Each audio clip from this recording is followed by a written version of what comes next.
करता हूँ आपका अपने इस YouTube channel trade on ETF पे। अगर चैनल पर नए हैं तो काइंडली चैनल को सब्सक्राइब कर दें और बेल का आइकन प्रेस कर दें ताकि आने वाले समय में जो भी वीडियोस आए उसकी नोटिफिकेशन आपको स्वतः मिल जाए। आगे बढ़ने से पहले दोस्तों चलते हैं अपने टेलीग्राम चैनल की तरफ, जो कि टोटली फ्री है। दोस्तों ये हमारा फ्री टेलीग्राम चैनल है जिसका लिंक आपको वीडियो के डिस्क्रिप्शन बॉक्स में मिल जाएगा, जहाँ आप जाके इसको फ्री में ज्वाइन कर सकते हैं। इस टेलीग्राम चैनल पे मैं जो भी पोजीशन लेता हूँ और जो भी प्रॉफिट बुक करता हूँ उसको मैं शेयर करता हूँ, और जो भी नए वीडियोस आते हैं उसकी नोटिफिकेशन इसमें मैं डालता हूँ ताकि आपको राइट टाइम में राइट वीडियोस मिल जाए।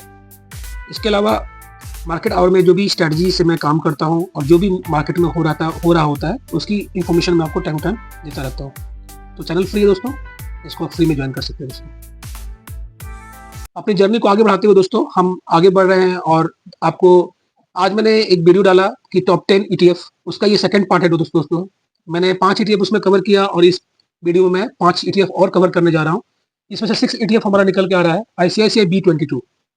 दोस्तों अभी हम मनी कंट्रोल के पेज पे हैं और आप देख सकते हैं कि मैंने यहाँ पे आईसीआईसीआई B22 का डिटेल पोर्टफोलियो खोल रखा है। आईसीआईसीआई B22 इसमें 22 कंपनियां आती है, नंबर ऑफ स्टॉक 22 है, और जिसमें से लार्ज कैप 80.76% कवर करता है और mid cap 11%, small cap 7.81% cover होती है। और आगे बढ़ते दोस्तों आप देख सकते हैं इसमें 22 स्टॉक है, और सबसे टॉप होल्डिंग जो इसमें आती है वो इसमें आती है आईटीसी की। कुछ एड्स आ रहे हैं दोस्तों। इस ईटीएफ में दोस्तों पीएसयू सेक्टर्स की स्टॉक और कुछ प्राइवेट कंपनियां जिसमें सरकार की होल्डिंग होती है वो कवर होती है। इसमें से आईटीसी का वेटेज सबसे ज्यादा है, 16.26% इसका वेटेज है। अगेन लार्सन टर्बो का 14.21, नेशनल थर्मल पावर कॉर्पोरेशन का 9.50, पावर ग्रिड का 8.26, Axis Bank 7.36, State Bank of India 7.35, National Aluminium Company Limited 6.89, Bharat Electronics Limited एड्स आ रही है दोस्तों, माफ कीजिएगा, भारत इलेक्ट्रॉनिकल लिमिटेड को 5.66, again oil and gas corporation को 4.7, कोल इंडिया को 4.46% का इसमें वेटेज दिया गया है। और एक बार इसको पूरा का पूरा हम लोग देखना चाहेंगे कि इसमें कौन कौन सी पूरी कंपनियां आ रही हैं। तो अब देखिए आगे बढ़ते हुए इसमें पावर फाइनेंस आ रहा है।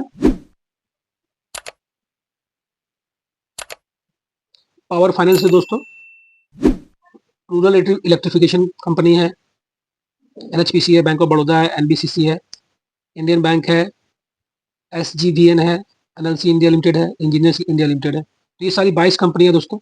अब आपका ये सवाल रहेगा कि ये आईसीआईसीआई B22 को आपने क्यों शामिल किया। तो इसको शामिल करने का कारण ये है दोस्तों कि सीपीएससी को हम लोग इस सेक्टर में नहीं रख सकते हैं, क्योंकि सीपीएससी लॉन्ग टर्म में जब इसका रिटर्न देखोगे आप तो इसका रिटर्न कुछ कोई खास अच्छा नहीं है। इधर 2-3 सालों में इसने अच्छा रिटर्न दिया है।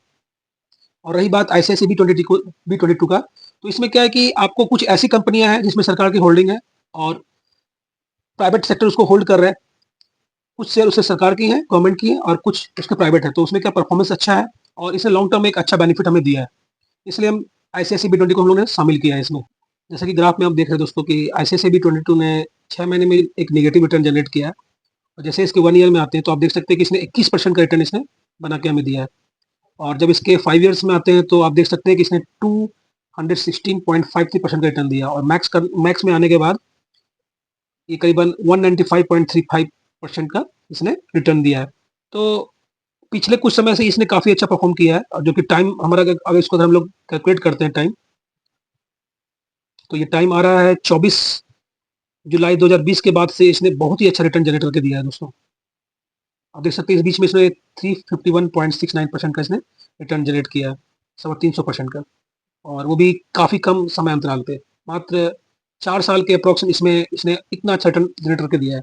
तो ये हमारे पोर्टफोलियो में होना चाहिए। भारत 22 ईटीएफ एक काफी अच्छा ईटीएफ है, और जो एक मिला जुला ईटीएफ है, और ऐसी कंपनियां दोस्तों जो कंजम्पशन में भी है और इंडिया के ग्रोथ में भी है, जैसे कोल इंडिया है, एनएचपीसी है। तो ये सब कंपनियां हैं दोस्तों की जो भारत 22 में कवर होती है, तो ये हमारे पोर्टफोलियो में होना चाहिए। अगर दोस्तों हम अभी मनी कंट्रोल के वेबसाइट पे हैं, एड्स की काफी प्रॉब्लम है इस वेबसाइट पे। तो ये दिख रहा है कि हमने यहाँ पे इंफ्रा आईटीएफ खोल के रखा है। ये जो हमारा 7th ईटीएफ है जिसको हम इंफ्रा आईटीएफ है, जो आईसीआईसीआई फंड हाउस का है।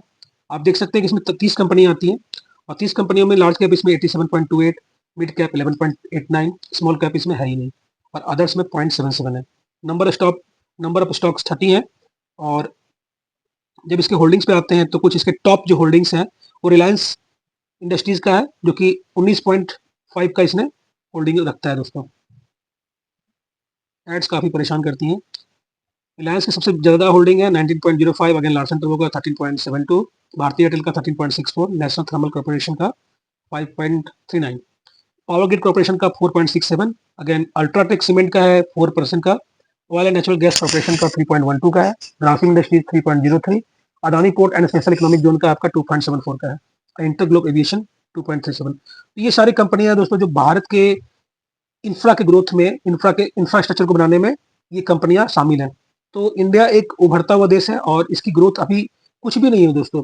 अभी इंडिया की ग्रोथ आप कह लो काफी कम हुई है, मतलब बिलो 50% है। अभी 50% से ऊपर का हमें इंफ्रा को डेवलप करना है।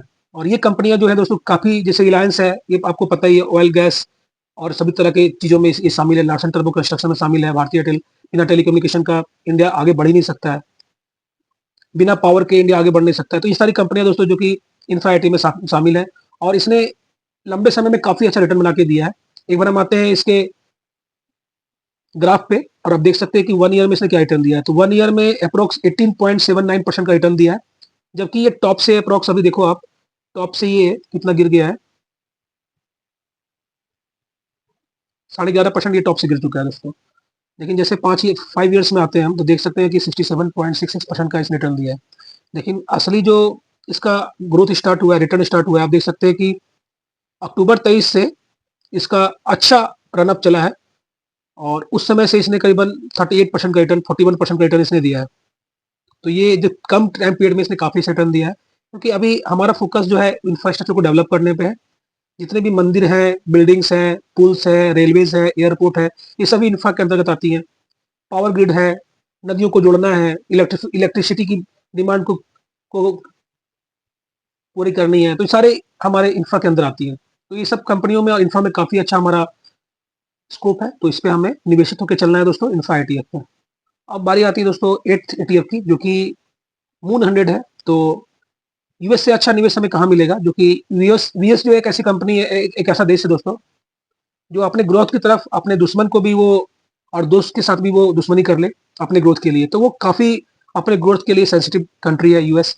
तो उससे अच्छा निवेश हमें कहीं नहीं मिल सकता है, इसीलिए हमने अपना 8th ईटीएफ को मून 100 में हमने शामिल किया है। मून 100 जो कि मोतीलाल ओसवाल का है और नेस्डेक 100 ईटीएफ को कवर करता है। इसमें 101 स्टॉक्स आते हैं दोस्तों, मैं आपको आगे दिखाता हूँ। इसमें 101 स्टॉक्स आते हैं। हम्म, आप देख सकते हैं कि इसमें 101 स्टॉक्स आते हैं और इसमें जो लार्ज कैप मिड कैप, इसमें तो कुछ क्लियर नहीं कर रहा है, अदर्स में सीधा 99.9% दे रहा है। तो कुछ टॉप की कंपनियां हैं दोस्तों, जैसे एप्पल है, एप्पल को 8.77, अगेन एनवीडिया को 8.24, माइक्रोसॉफ्ट कॉर्पोरेशन को 7.65, अमेजन को 5.3, फेसबुक 4.85, ब्रॉडकॉम है, टेस्ला है, इन सभी कंपनियों को, अल्फाबेट है, नेटफ्लिक्स है। तो ये वर्ल्ड की टॉप कंपनियां हैं दोस्तों। तो हम सब चाहें कि वर्ल्ड की टॉप कंपनियों में इन्वेस्टमेंट हमारी रहे। और ऐसे भी आप जान रहे हैं कि डॉलर का रेट हमेशा बढ़ता ही जा रहा है दोस्तों। तो हमारा जो इन्वेस्टमेंट है वो डॉलर में होगा, तो डॉलर का रेट रुपया की अपेक्षा काफी तेजी से बढ़ रहा है। तो दोनों चीज की बेनिफिट हमें मिलती है इसमें। एक तो यूएस का ग्रोथ, साथ में साथ हमें डॉलर की मजबूती से हमारा पैसा की जो हमारी इन्वेस्टमेंट है वो डॉलर में होती है, तो इससे हमारे पैसे की मजबूती भी बढ़ती है। तो मून 100 एक हमारे लिए एक अच्छा विकल्प है। अब थोड़ा चलते हैं इसके एक बार डेटा पे। तो आप देख सकते हैं कि एक दिन पहले काफी फ्लैट ट्रेडिंग हुई है और जैसे ही इसके 1 ईयर पे आते हैं, तो 1 ईयर पे देख सकते हैं कि इसने काफी अच्छा रिटर्न दिया है दोस्तों। ये जो रिटर्न है 55.81 का, ये काफी अट्रैक्टिव रिटर्न है दोस्तों। और जैसे ही 5 साल में आते हैं तो देखिए आप 244.66% का इसने रिटर्न दिया है। और जब मैक्स में आते हैं दोस्तों, तो ये काफी अच्छा रिटर्न है दोस्तों, 1954.94। कितना अच्छा रिटर्न आप देख सकते हैं, बहुत ही अच्छा रिटर्न है दोस्तों, बहुत ही अच्छा। कोरोना के बाद में इसने एक तरफा एक रैली दिया है और इस रैली में इसने जो रिटर्न जनरेट किया है वो करीबन 128% का इसने रिटर्न जनरेट किया है काफी कम समय में। तो मून 100 में हमारा निवेश होना चाहिए दोस्तों, और मून 100 हमारा 8th ईटीएफ है। रही बात ये 10 ईटीएफ, तो ये मैं आपको वीडियो के डिस्क्रिप्शन बॉक्स में इसमें 10 ईटीएफ के मैं नाम डाल दूंगा, जहाँ पे आप इस पे जाके एक बार चेक कर सकते हैं। अब चलते हैं 9th ईटीएफ की तरफ। और 9th ईटीएफ जो हमारा होने वाला है वो है सिल्वर बीज। तो सिल्वर बीज और गोल्ड बीज, ये 9th और 10th ईटीएफ हमारा है। सिल्वर बीज में इन्वेस्टमेंट हम इसलिए कर रहे हैं क्योंकि कुछ प्रीसियस कमोडिटी में जब किसी तरह के वार की सिचुएशन होती है, किसी तरह की मिस हैपनिंग होती है वर्ल्ड में, इक्विटी मार्केट जब अस्थिर होता है, तो क्या होता है, कमोडिटी मार्केट भागता है। और सिल्वर और गोल्ड क्या करता है, हमारे पोर्टफोलियो को हेज करता है, जैसा कि मैंने आपको प्रीवियस वीडियोस में भी बताया है। और ये 10 ईटीएफ में सिल्वर गोल्ड को रखना हमारे लिए काफी अच्छा रहेगा। तो चलते हैं सिल्वर बीज की तरफ। अभी सिल्वर बीज की तरफ है। अगर सिल्वर में इन्वेस्टमेंट करना है तो सिल्वर बीज से अच्छा कोई ऑप्शन हमारे पास नहीं हो सकता है, क्योंकि सिल्वर बी में जो वॉल्यूम है वो काफ़ी अच्छा है, एरर काफ़ी कम है, ट्रैकिंग एरर भी कम है, एक्सपेंस रेशियो भी कम है। अगेन जो हम बात करते हैं ट्रैकिंग एरर का, तो वो भी कम है इसमें दोस्तों, और इम्पैक्ट कॉस्ट भी इसमें काफ़ी कम है। 2 पैसे का इम्पैक्ट कॉस्ट है, 0.02 पैसे का। तो इस कारण से हमारा सिल्वर पे निवेश भी होना चाहिए। एक बार चलते हैं इसके 1 ईयर के रिटर्न पे। तो 1 ईयर के रिटर्न में जैसे ही आते हैं, तो आप देख सकते हैं कि इसने करीबन 16.5% का रिटर्न दिया है, जबकि ये एक टॉप बनाने के बाद इसकी जो गिरावट आई है वो करीबन 11.5% की गिरावट इसने अभी दिखा दी है। तो 11% गिरने के बाद भी ये 16% रिटर्न दे रहा है। और सिल्वर काफ़ी वॉलेटाइल होता है दोस्तों, तो इसमें रिटर्न काफ़ी उतार चढ़ाव आता है, लेकिन लॉन्ग टर्म में जब इन्वेस्टमेंट करते हैं तो इसमें फायदा ही फायदा होना है दोस्तों। जैसे ही 5 ईयर्स में आते हैं, तो सिल्वर ये रिसेंटली लॉन्च हुआ है। लॉन्चिंग डेट अगर हम चेक करते हैं तो देख सकते हैं कि ये 13 मई 2022 को लॉन्च हुआ है। तो इसमें लंबा डाटा हमें नहीं मिल पाएगा, और लेकिन जब से ये लॉन्च हुआ है, 22 से आप कैलकुलेट कर लो, 2 साल हुआ है, 2 साल से अब अधिक हो गया है, 22 से 24। तो इस 2.5 साल की अवधि में इसने 44%, 44.28% रिटर्न दिया है। तो सिल्वर एक काफ़ी अच्छा ऑप्शन है हमारे इन्वेस्टमेंट के लिए, और ये भी हमारे पोर्टफोलियो में मस्ट है, होना चाहिए दोस्तों। अब चलते हैं 10th ईटीएफ की तरफ, जो कि हमारा है गोल्ड बीज। गोल्ड बीज दोस्तों, गोल्ड एक ऐसा प्रोडक्ट है, जब किसी देश में किसी तरह की अनसर्टेनिटी आती है, तो वो क्या करता है, गोल्ड पे ध्यान देता है। अपने गोल्ड जो उसके पास जमा होती है उसकी तिजोरी में, वो उसको बढ़ाता है, गोल्ड रिजर्व बढ़ाता है। जैसे कि अभी रशिया ने गोल्ड रिजर्व बढ़ाया, वो लड़ाई से पहले ही अपना एक अच्छा रिजर्व उसे तैयार किया, क्योंकि इंटरनेशनल मार्केट में डॉलर में ट्रेड होता है, अदरवाइज गोल्ड में ट्रेड होता है। तो अमेरिका ने उसमें काफ़ी पाबंदियां लगा दी, इस कारण से वो इस चीज़ को वो पहले से भाप रहा था। इसीलिए उसने एक अच्छा रिजर्व तैयार किया गोल्ड का। तो इसीलिए गोल्ड हमारे भी पोर्टफोलियो में होना चाहिए। ये हमें किसी तरह के मिस हैपनिंग और मिस इंसिडेंट से बचाता है, पोर्टफोलियो को हैज करता है। आप देख सकते हैं कि 1 ईयर में इसने रिटर्न कितना दिया है, 19.10 का दिया है। और जैसे ही 5 साल का हम ग्राफ लेते हैं, तो 5 साल में आप देखो 86.44% का इसने रिटर्न दिया है। तो काफ़ी सधा हुआ रिटर्न है इसका, और पोर्टफोलियो को हैज करने के कारण इसको हम हमेशा पोर्टफोलियो में अपने बनाए रखते हैं। और जब मैक्स में आते हैं, तो आप देख सकते हैं कि मैक्स में इसने 572.33% का इसने रिटर्न दिया है। अब इसको एक बार देखते हैं कि ये रिटर्न कब से कब तक आया है। ये लॉन्च हुआ है दोस्तों 23 मार्च 2007 को, और उस समय से लेकर अब तक इसने कितना अच्छा रिटर्न दिया, 572.33% का। तो ये रिटर्न है गोल्ड का। अब एक बार मैं आपको वो 10 ईटीएफ के नाम आपको मैं बताना चाहूंगा। फर्स्ट हमारा निफ्टी बीज है, निफ्टी बीज हमारा फर्स्ट है दोस्तों। सेकंड हमने नेक्स्ट 50 आई ईटीएफ सेलेक्ट किया है।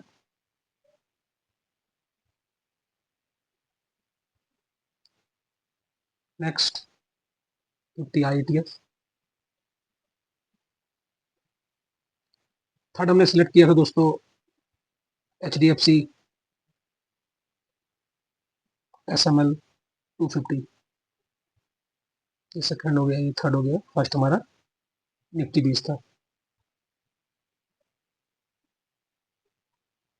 फोर्थ हमारा है एमओ निफ्टी 500। फिफ्थ हमारा फार्मा बीज है। सिक्स्थ हमारा दोस्तों आईसीआईसीआई B22 है। अगेन सेवन्थ हमारा इंफ्रा ईटीएफ है। एट्थ हमारा मून 100 है। नाइन्थ हमारा सिल्वर बीज है, और 10th हमारा गोल्ड बीज है। तो ये 10 ईटीएफ है, इस पे हमारा निवेश होना चाहिए।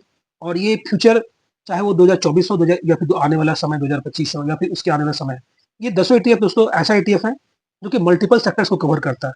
तो आप इस चीज को समझने का प्रयास करें कि जब मल्टीपल सेक्टर्स को कवर करता है ना, तो उसमें गिरावट कम आती है, क्योंकि एक साथ सभी में रिसेशन नहीं आएगा, एक साथ सभी में करेक्शन नहीं आता। हाँ, ये आप बात मान लो कि जब करेक्शन आता है तो धीरे धीरे सब में आता है। पर अभी आप देख रहे हो कि जैसे आईटी का परफॉर्मेंस काफी अच्छा है। आईटी बीज, सारा सेक्टर गिरा हुआ है, लेकिन आईटी अपने आप को संभाले हुआ है, और रेगुलर इसने करीबन पिछले 6 महीने से काफी अच्छा रिटर्न दिया है इसने। तो एक एग्जाम्पल है आईटी बीज है। फार्मा फार्मा इंडस्ट्री है, फार्मा इंडस्ट्री में भी गिरावट काफी कम होती है, और रिकवरी ज्यादा होती है दोस्तों। इसलिए कुछ कुछ ऐसे सेक्टर, जैसे निफ्टी बीज में क्या है, 15 सेक्टर है, नेक्स्ट 50 में 15 सेक्टर है, एचडीएफसी एसएमएल 250 में 21 सेक्टर है, एमओ निफ्टी 500 17 सेक्टर है। तो इसलिए मैंने उस ईटीएफ को शामिल किया जिसमें मैक्सिमम सेक्टर्स कवर हो रहे हैं, और हमारा इन्वेस्टमेंट काफी सेफ हो जाता है। नंबर ऑफ स्टॉक्स अधिक होते हैं, सेक्टर्स अधिक होते हैं, इन्वेस्टमेंट सही होता है, और ग्रोथ होने के चांसेस होने ही होने दोस्तों, क्योंकि इंडिया एक डेवलपिंग कंट्री है। और सबसे बड़ा रीजन जो है कि हमारी जो पॉपुलेशन है, वो इसके ग्रोथ में हमें एक प्लस पॉइंट देती है, क्योंकि डिमांड तो होगा ही दोस्तों, और जब डिमांड होगा तो खपत होगा, और खपत होगा तो उससे हमारा ग्रोथ होगा ही होगा, चाहे हम परचेजिंग लोकल करें या फिर फॉरेन से मंगाएं। इसमें क्या है कि जो भी फॉरेन कंपनियां वो डेवलप करेंगे, तो हमारा निवेश तो ऑलरेडी डेवलप करेगा। इस चीज को समझ कर चले दोस्तों, और इन 10 ईटीएफ में हमारा इन्वेस्टमेंट होना चाहिए। ये बेस्ट ईटीएफ है, और ऐसा सबसे ज्यादा वॉल्यूम वैल्यू के साथ ट्रेड भी होता है, और ये टॉप ईटीएफ्स मैंने आपको छाँट के दिया है। थैंक यू दोस्तों, इसी के साथ मैं अपनी वाणी को यहीं विराम देता हूँ और आपसे आगे लेना चाहता हूँ दोस्तों। जय हिंद, जय भारत।